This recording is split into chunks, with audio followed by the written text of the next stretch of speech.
Hey guys, this is Ken, and to my left is Joe, and I'm Joe. And I'm Ken, and we're joking around.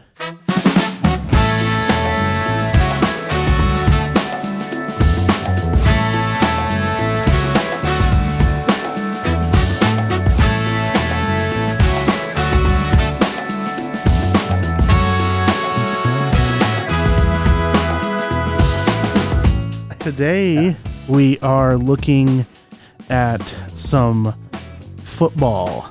Well, we are on a screen, technically. Yeah, he's got football over here on the TV that we're kind of looking over to the side. Yeah. We talked a little bit last week about Michigan State, kind of what that means to us as a family. Yep. Michigan State, the football culture, and how it's kind of in our blood, if you will, and all the different angles that we have in growing up in the college football world. Yep. So we mentioned that our dad, Dr. Dana Everson, went to Michigan State University. Yep. And he met mom there. He met mom there. Right. We were talking about how that was a big part of our upbringing in life, you know, the getting together and watching the games and stuff. Now, football, awesome. Basketball, awesome too. But there was a third factor, which... The X factor. The X factor that made this very special to us was Dad was heavily involved in the Michigan State marching band. Yes. And we rang up Dad here, and we're going to bring him in live for you guys so he can actually tell you a little bit about the experience from him instead of us trying to remember it incorrectly. Awesome. Yeah, exactly. We'll just get it all wrong. Dad, are you there? Yeah, I'm here. Oh my goodness. That's Dad. That's how I remember him sounding. Yeah, that's exactly how our father sounds. Well, Dad, when did you go to... Go ahead. Don't let me interrupt you. Okay, when did you go to Michigan State University? Right after I went to Delta College. Are you okay? You sound a little off. I'm just getting older, you know? It really doesn't sound like him at all. No, I'm actually really surprised. In a way I'm surprised, in a way I'm not, with all the different voices that I've heard him do. My goodness. So we talked a little bit about last time. I think, did you graduate in 76? Is that correct? Incorrect? Well, wait, isn't it grad too? So what were the years? Like, when did you graduate with the bachelor's degree? I graduated in 1974. Oh my goodness. And then I stayed on, and they made me go for 2 years to get my master's. So how's he doing that? I graduated in the spring of 1976. I think we called the wrong person. But he knows the right information. Yeah, I know. Okay, so 76. Okay. It was 76. Okay. What did you study there? Your mother. Oh my goodness. Oh no. This is gonna be a different episode than I thought. Yeah. So Dad is he's profound musician. Yeah, I would say an overall entertainer at this point. Entertainment. Yeah, that's a good way of putting it. Dad spent a summer as well at Disneyland. That's what I heard. So how would you summarize that entire experience in one sentence, Dad? Oh, look at that bird over there. Oh my God. That sounds about right. I'm sorry, it's a squirrel. It's a bird. What's going on? I don't know how to handle this. I don't know either.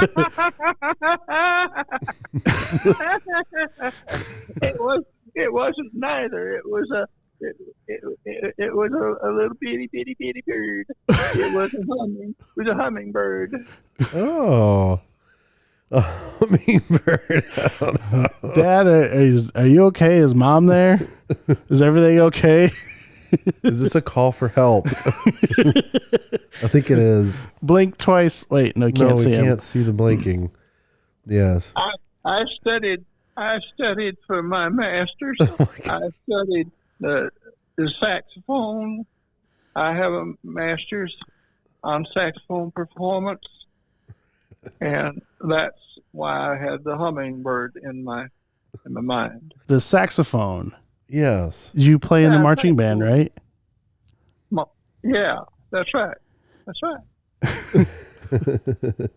Long time ago, boys. So recently. Are we talking to Dad or an old prospector? I mean, what's That's what going I on? thought. Prospector definitely has a prospector sound. I've heard plenty of folks down here who, Yeah, people sound like that for real down here, Dad. yeah, they actually sound like that.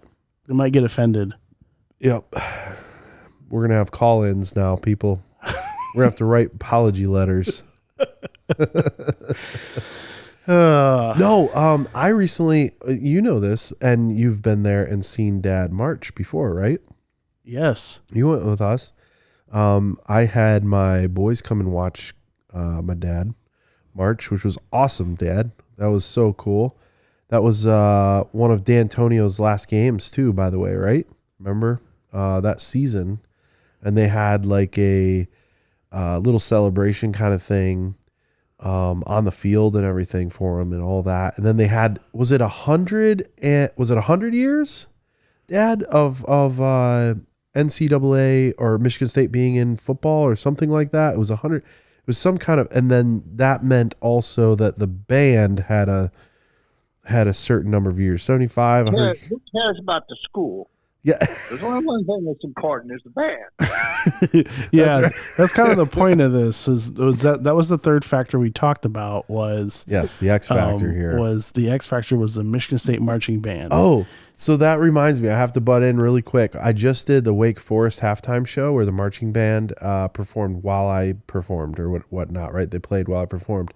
And I met the marching band leader, the director, and he said, "Oh, I heard your dad, was heavily involved in everything, and that's really cool." And we talked for a little bit, and I said, "Yep. Well, we all know that really we're all here for halftime."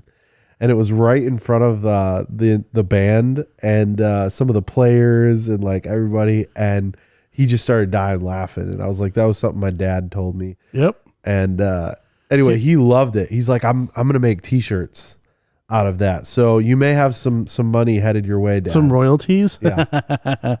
I'm really here for the halftime band. Oh, there goes another squirrel. It's going I am deeply offended that you would try to make money off me. My goodness. Oh my goodness. I remember one time Dad started playing the Hail song, Hail to the Victors, on the piano. Oh my goodness. But I believe he was playing it in, was it 3/4 or something? Or turned it into a waltz. Oh my goodness. That was fun. I think if I remember right, we were at maybe the Ledgerwoods house. So I was pretty young. And they were going back and forth playing the piano, which another really great pianist and musician and family of Dr. Ledgerwood. Yep, Mhm. Dr. Ledgerwood. Yep. And I just remember, instead of the dun dun dun dun dun dun dun dun dun da da da da da da da da. I'll never forget Dancing that. around. Yeah, yeah. Because someone asked him to play it, and he's like, "Okay, I'll play it."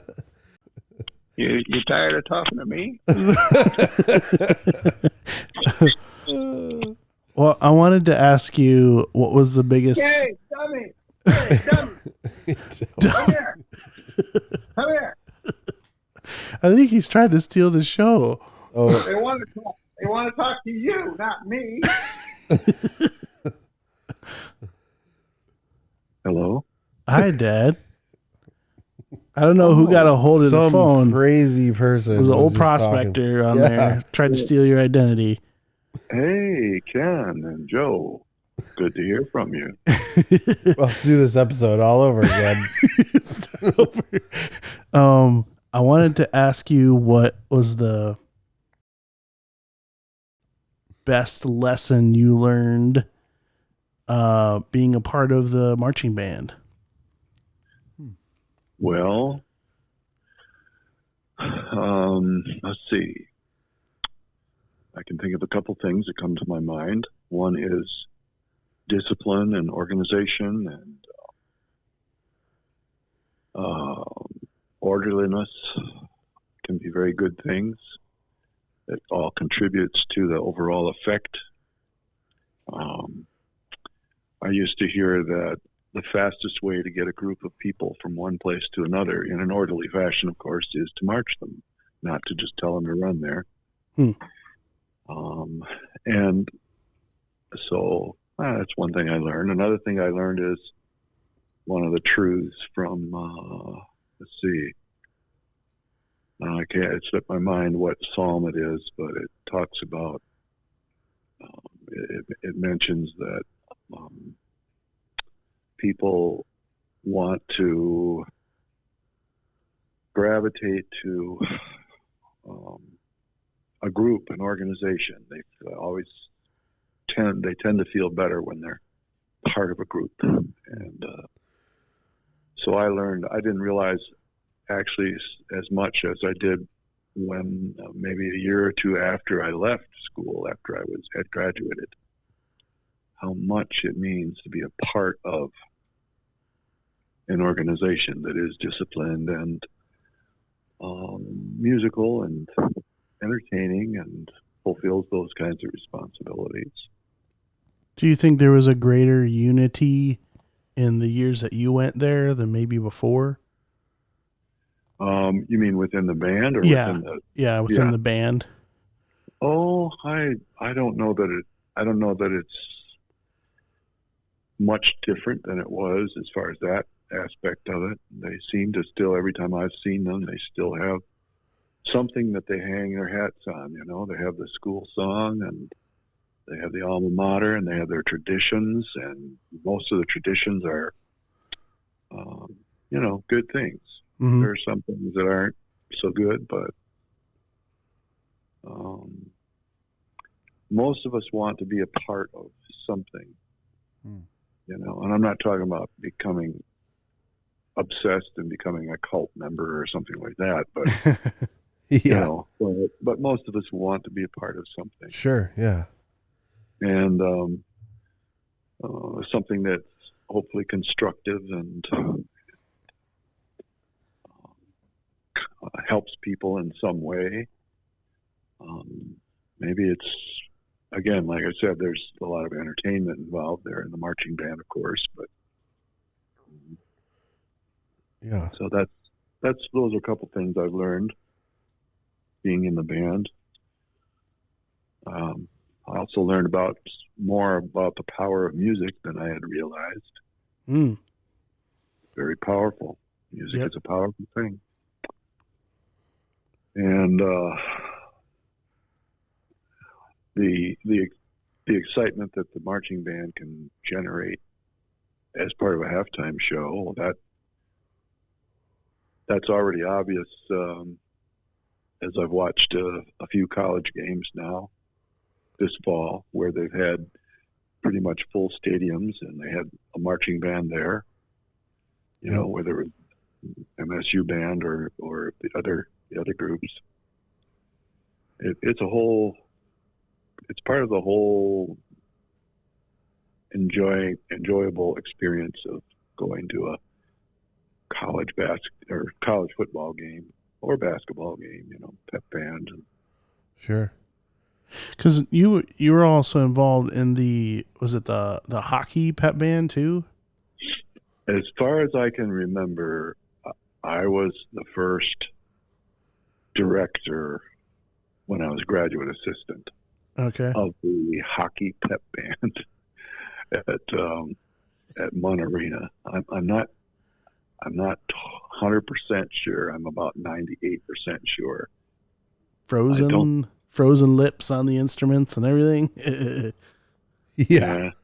It was cool in there, but it was also, there was a lot of screaming and a lot of noise and a lot of heat in there too. Yeah. But I enjoyed it because I had the opportunity to try out new arrangements on this group. We had about 25 or 30 in the group, and we played the same a lot of the same music that we had played in the fall, in marching band.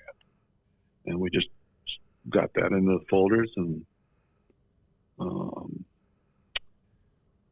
they were on the flip folders that you hook onto your instruments when you march. Yeah.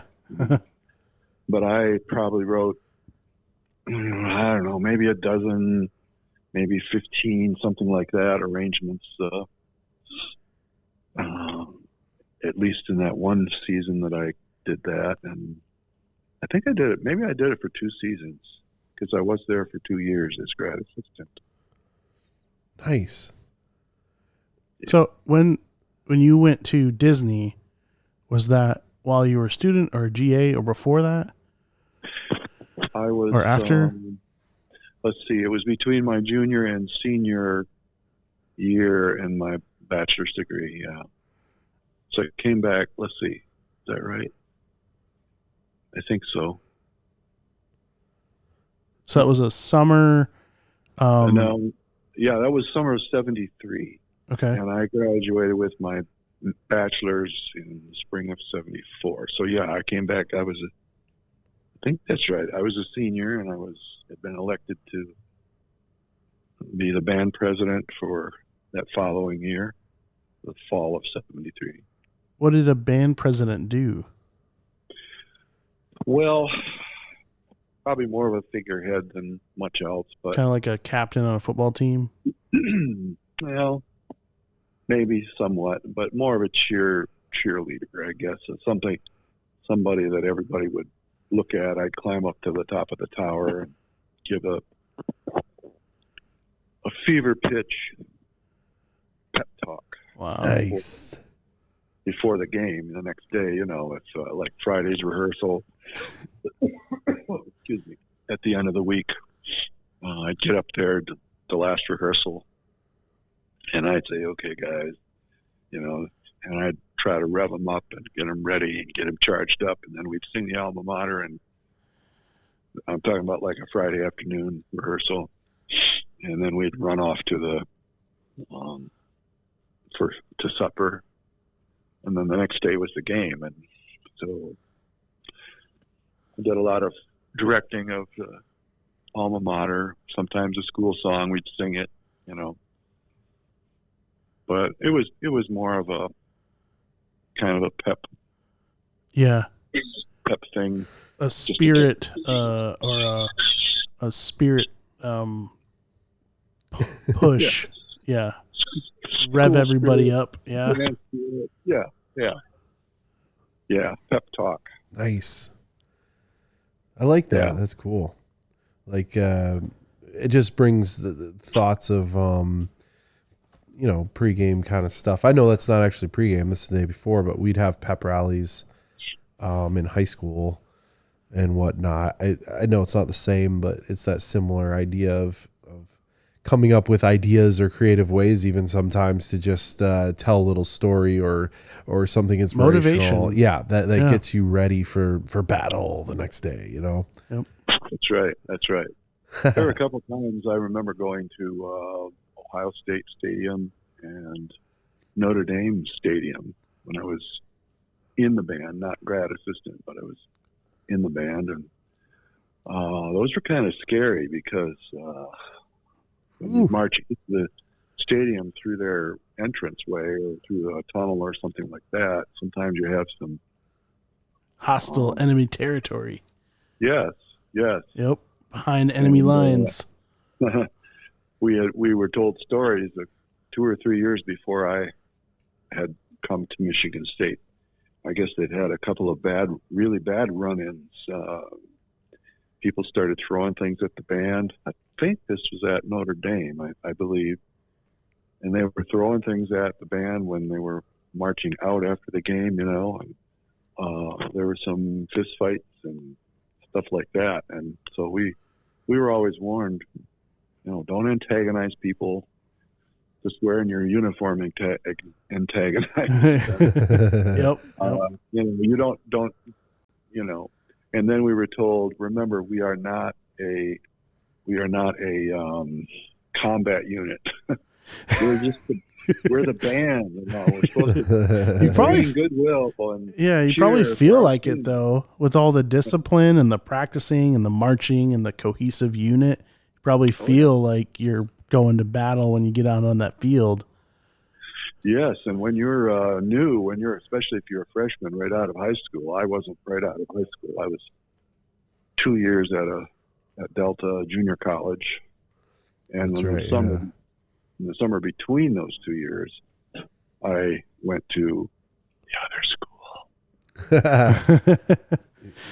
Yeah. The For name recon. For recon. Had to do some recon who's over a there. spy?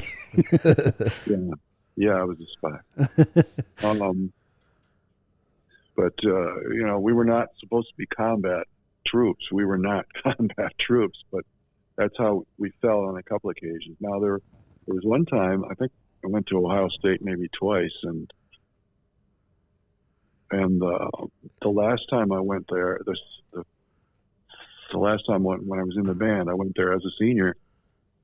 One of the other guys from the Disney band happened to be the president of the Ohio State band. And when I got there that fall, there he was, and they were very cordial to us. The band was not a problem. Yeah. So to us, you know, Ohio State band, they were not a problem. They've always had really good bands there. Yep. But there are others that kind of take things way out of context and imagine that we really are at war, you know, or something. Mm-hmm. I know I do. Yeah. If Dad didn't, somehow it trickles down, you know. We didn't understand fully, you know. So we're like, Sure. Joke around, and the little kids are watching, and he was like, "Oh yeah, we need to beat those Wolverines or whatever." And then my best friend was a Michigan fan, and I remember one time. Yeah. I remember one time we went over there, or I went over there to play on a Saturday or something, and you know, we're little mini warriors of our parents, you know. Oh no. And his name was Jason. And Jason, if you're listening, I don't know if you remember this or not. He actually lives in the area now. Oh, cool. Yeah, everybody lives down here. Yep. And I think we were playing something somewhere outside, and he's like, "Hey, you want to play football?" I was like, "Okay." It's just me and him. He's like, "We'll just take turns running at each other." He's like, I'll be Michigan State. And like immediately we went from friends to enemies. And I remember getting so mad that day because he beat me up and down the backyard. He's super he's a fast. short, fast kid, and I couldn't do anything. And I got mad and called Mom and Dad to come get me because, you know, done. Spartans lost in my mind, and I didn't want to be his friend anymore. And of course, next week we were. I don't blame you. He was a rotten kid.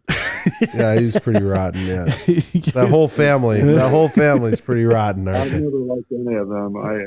It's tragic how they, you know, allegiances in the wrong place. Oh man.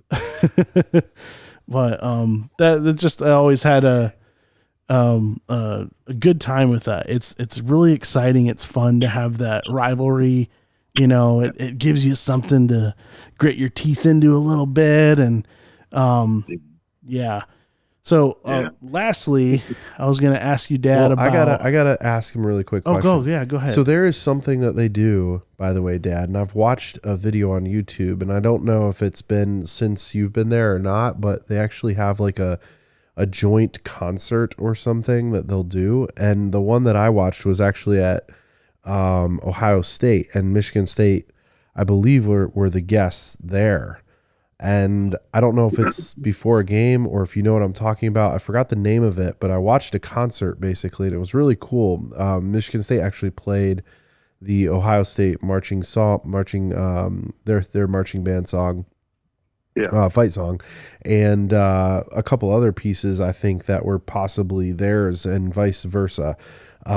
And like some of the Ohio State band members that were in the crowd like stood up and gave him a standing ovation, you know, and were really impressed with how, you know, awesome they actually did, which I thought was pretty cool, and maybe describes some of that camaraderie, if you will, between the people, because I know a lot of families that have had, obviously one of their kids goes one college or the other, or in relationships, kind of like what you said, where you guys happen to be out at Disneyland together. I thought that was really cool.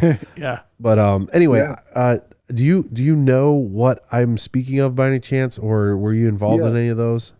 Yes, I'm. If I remember correctly, that is something that Ohio State does with I think with every band that comes in. If I remember correctly, I might be wrong on that, but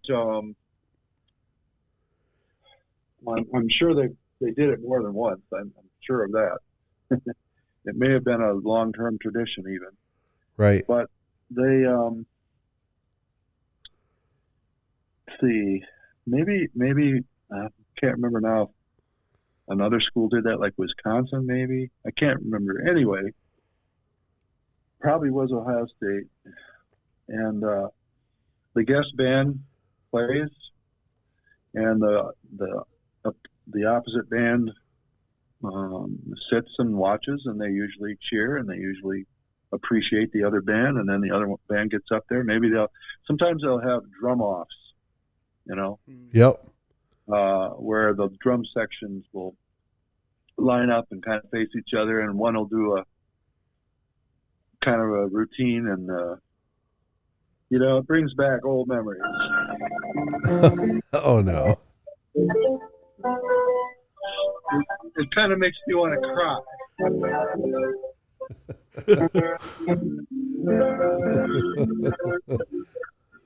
He's on the piano.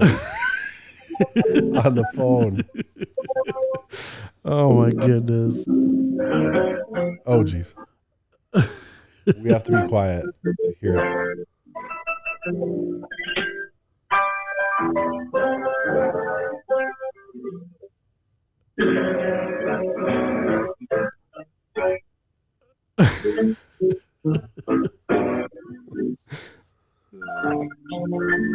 It makes me want to weep.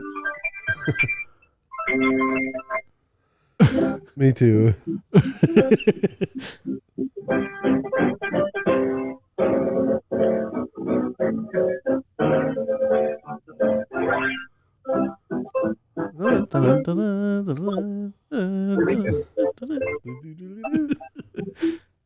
Usually, in most cases, musicians enjoy being with each other. There was one time, the only time I can remember, that we invited the Michigan band on our campus after the game to come over and have some refreshments and just have just a hello time. That's all it was. It was Mr. Bloomquist's idea, I believe, and they came. They didn't stay long. They came, and we had cider and donuts or something like that, hot chocolate, and we just tried to mix and mingle a little bit and see if we could break some ice a little bit. Oh. And like I say, they didn't stay long. There wasn't any presentation or concert or anything like that, but it was intended to be something that would help us kind of break the ice. I noticed a couple of years ago, Michigan and Michigan State at a football game combined. Oh yeah. And I can't remember what it was. I saw that. Was it a patriotic theme? Maybe. I think so. I think it was a patriotic theme, and they played. Yep, they played together. I remember that. Yeah, and which is really cool. I heard some good things about that. I was glad for that. The rivalry is okay, and sometimes it goes a little too far, but it's better in our world today. It's better if we can find some things that we are unified on, and yeah, still have the rivalry. We still have the jokes all the time. Whoever wins the big football game, Yeah. But when you think about it for a second, I'll just be serious for a second. When you think about it, when you're not joking around. Oh. Nice. when you think about it, the people that are at each of these schools, what I don't like is that we end up rating the whole university based on a football game or something to that effect. Oh well, all the Michigan Wolverine people are bad, Right. all evil, or vice versa. When they look at us, oh, Michigan Staters, you know them. Well, yeah, I understand. There's good people and not so nice people at both places, and each school has its strengths and weaknesses and different areas. Some more than others. Yes, some you won't mention. I can't help it. I'm sorry. The initials are Wolverine. And there's always going to be that rivalry. I don't think it'll ever be totally gone, but there is a certain camaraderie among most musicians that are in a marching band like that for 3 or 4 years, their college career, even if they weren't musicians, training to be musicians for their degree I'm talking about. Yep. But there's a camaraderie that's there, and as I said earlier, everybody looks for a group where they can be accepted, where they can contribute, where there's a give and take, and that gives them a loyalty. And every school where I've taught, I've tried to be loyal, and every school that I've attended that trained me, helped me in some way, I've tried to have some certain kind of loyalty to them. Doesn't mean I support everything they do, obviously, but they're human beings, and there are a lot of people that are there because they think that's, they want that certain training and so forth. So there's arrogance everywhere. Yep. Especially some places more than others. Of course, yeah. That's right. But so anyway.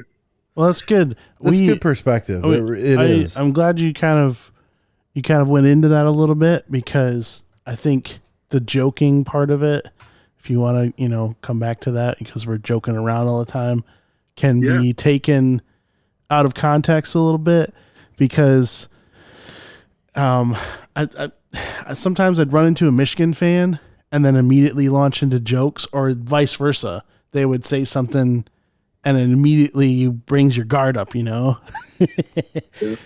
you don't even know this person's name yet, and they're like, boo, go blue or something, and you turn around and you're looking like, who said that, Yeah. And you're in church or something. Yeah, right. Yeah. You're like, okay, let's go worship the Lord together now. But walk in the Spirit together. But it's good. It's good perspective.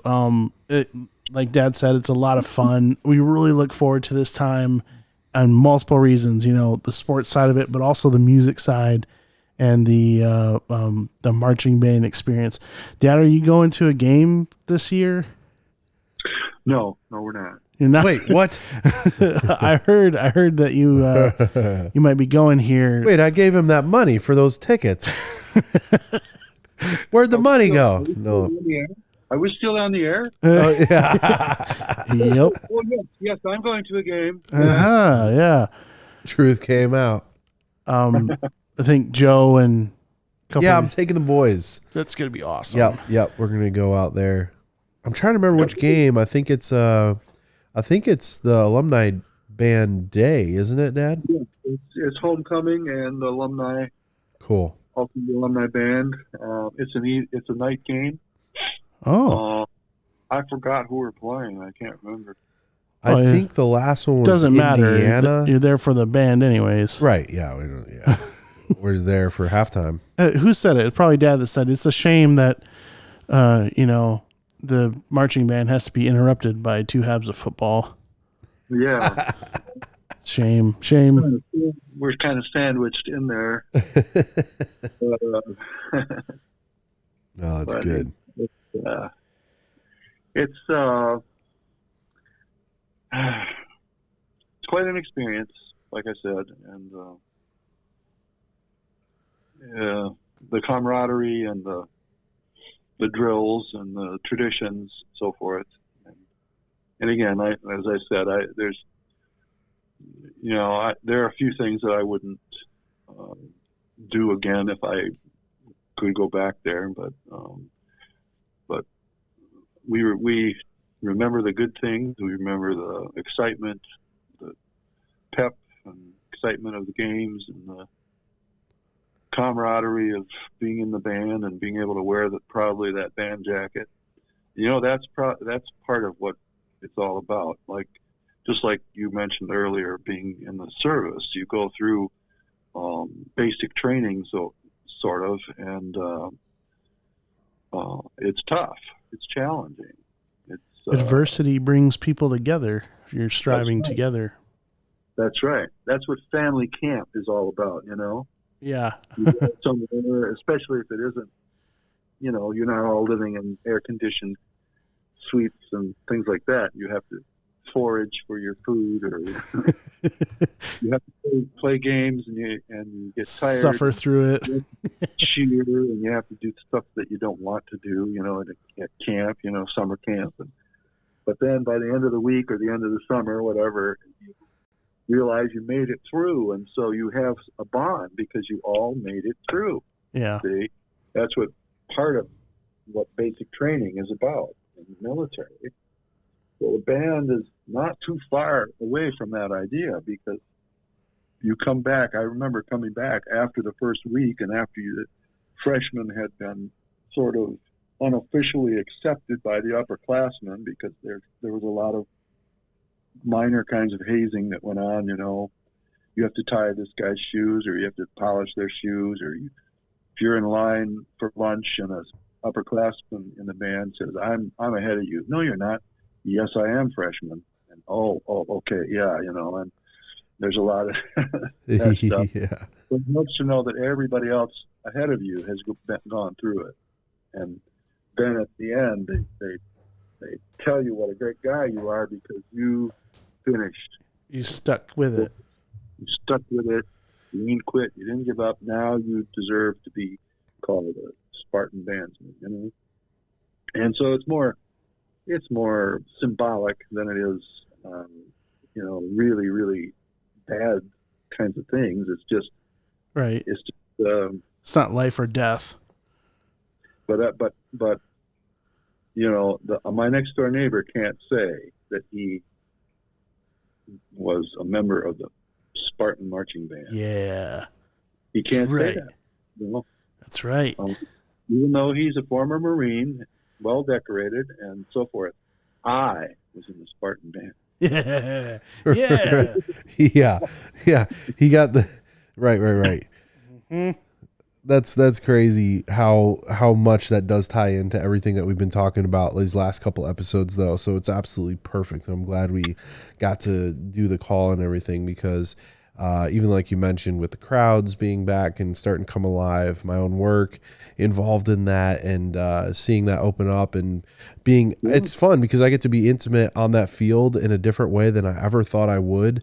I loved soccer. I loved basketball and sports, and Ken did too. And I used to dream with TJ that, I'd be on some of these fields and we'd practice and basically pretend and go through those motions as if we were a part of something really big like that. Now I get to taste it a little bit, but it's not as, I don't have the jacket. I don't have the Spartan marching band jacket. I do. I took it. Wait, what?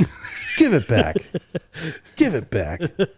No, it's so I totally, I get it. And in a different way, I get to experience a lot of these different things all the way up from, NFL and NCAA and all that, but it's still different. It's not, I watch these groups get together, and even this last one at Wake Forest, they had 2 marching band groups come in. So it wasn't just, they had invited another one to come play with them. I think it was because they were a little bit smaller of a band, but they also, that's part of their tradition, is to bring on another band. And they had a totally different vibe. They had a very slow, methodical march into the stadium, even for the practice portion.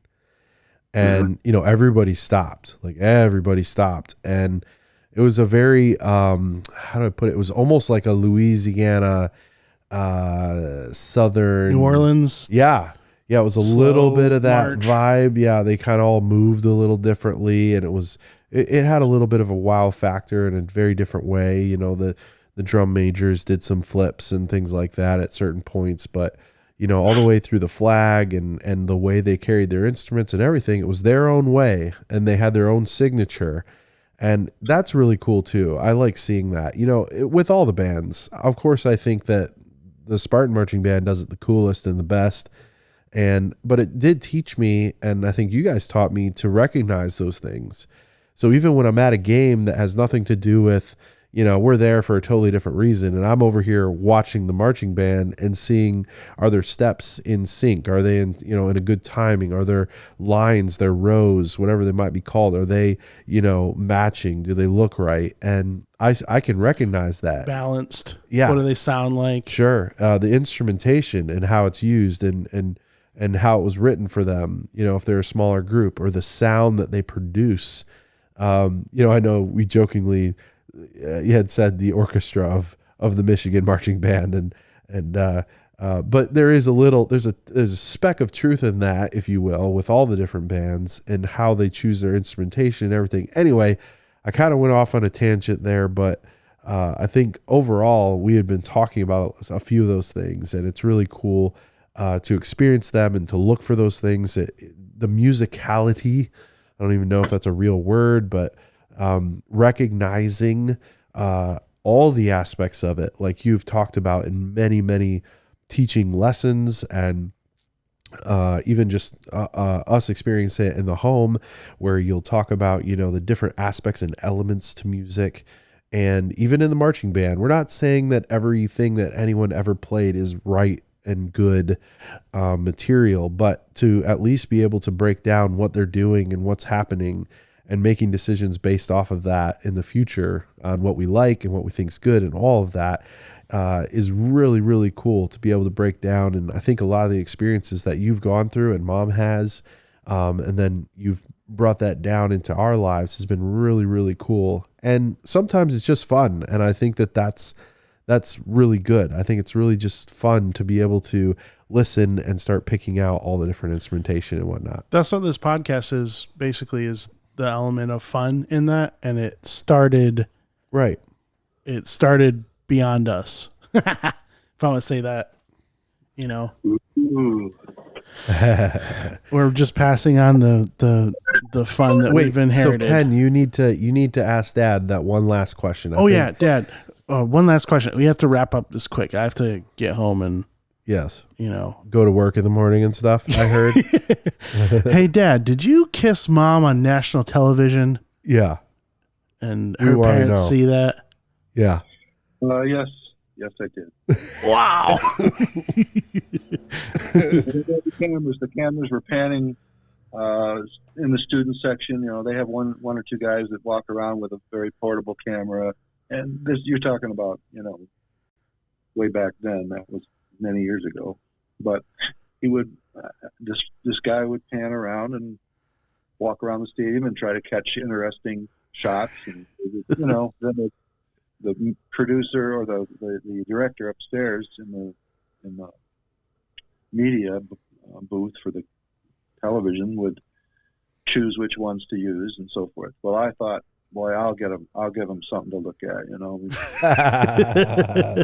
Yeah. So Mr. Bloomquist let Mom sit with us. She had dressed up in green, and I think maybe her mom, your grandmother, I think, had maybe made some trim on this green outfit, and it looked very much like like she belonged with the band and so forth. And she was sitting near the front. This was when I was grad assistant, my first year, I think. I believe it was. Anyway,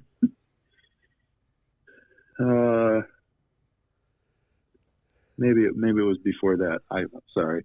Anyway, I saw the man come with a camera, and of course everybody else was watching the game, but I knew what he was doing. I knew what he was doing. So I waved at him, and then I grabbed your mom and gave her a kiss, and her family was watching back in, Of course. in their homes. They were seeing it, and Grandma Grace got some calls, I guess, from other family members. Did you see who was that guy that Gloria was kissing or something? She was kissing some crazy man at the Some game. crazy Spartan. Yes. That's Well, funny. Anyway, we've tried to keep the rows straight, and like we said earlier, people come because of the band. They don't come because of football. That's right. That's why, like we have the lines and we have the rows, and then that's why they call it the Rose Parade. The Rose Bowl. It's because of the rows, the marching band rows. Of course. Oh, We should have known that. I've been spelling it wrong my whole life. It's a mystery that's been sort of mysterious for a long time, but You have discovered it. All right, good. Okay. Thank you for the enlightenment.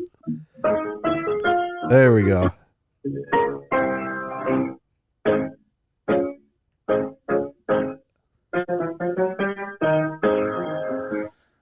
Perfect. Thanks, Dad. I love that. That's a good out right there. Okay. Hey, thanks for calling. All right, we'll talk to you later. Okay. See you, Dad. Bye, Dad. Bye. Well, you guys heard it from the source. Yeah, I think that was a good That was part. pretty cool. For a second there, I was like, "Who are we talking to?" He does that though, doesn't he? Yeah, he sure does. Growing up with him, Dad, like we said, Dad went to Disney. He knows some of those voices and stuff. He does. He can do Donald Mickey Duck Mouse, and Goofy. Yeah, he can do them. And very, very lively guy when he wants to be. So anyways, guys, thanks for listening to this very special episode. So glad that we get to Bonus share. episode there, man. Yeah, really. He's probably going to start his own, so we need to watch out for that. But really special episode. We got to have Dad on, and you can see where some of our craziness comes from, and creativity and drive, passion, and love of music and stuff. It's just, that's half of it. The other half is mother. So we'll have to have another episode with that. We talk about voice or something. Yeah, plenty. Yep, drama and stuff too. But drama is in the performance drama, not drama as in like stage a dramatic performance. Person. Yes. Not that kind of drama. All right. Well, it's late, guys. Thanks for listening, and we will catch you on the next one. Peace out. See ya. Go State. Go Green. Go White. Go. I can't keep doing it.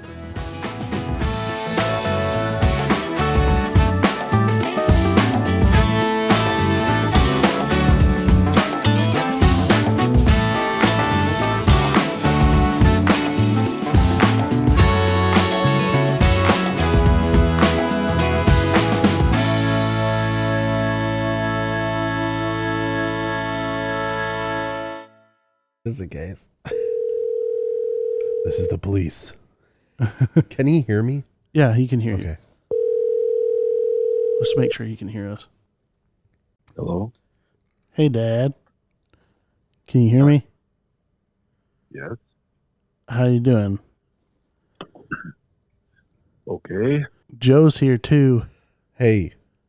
What's up, Dad? Hi, Joe. Do you have some minutes to talk a little bit about some Michigan State stuff? I suppose. Okay. Okay. Okay. Cool. All right, do our opener. Okay. All right.